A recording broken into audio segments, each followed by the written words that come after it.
মিলাদুন নবী বা রসুলের জন্মদিনকে কেন্দ্র করে উৎসব পালন বা বিভিন্ন অনুষ্ঠান পালনের সূচনা কবে থেকে হলো? আমার সাথে বলেন ৬০৪ হিজরি। এটা মনে থাকবো নি? আচ্ছা, এটা মনে রাখলে এবার আলোচনাটা শুনেন।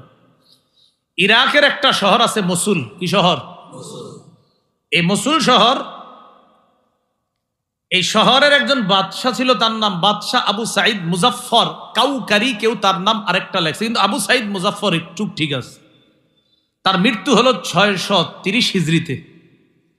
এই বাদশাহ আবু সাইদ মুজাফফর কাউকারি সর্বপ্রথম ৬০৪ হিজরিতে আবুল খাত্তাব ওমর ইবনে দিহিয়া নামক এক আলেমের মাধ্যমে সর্বপ্রথম ১২ই রবিউল আউয়াল রসুলের জন্মদিনে আনন্দ উৎসব পালন করা শুরু করে।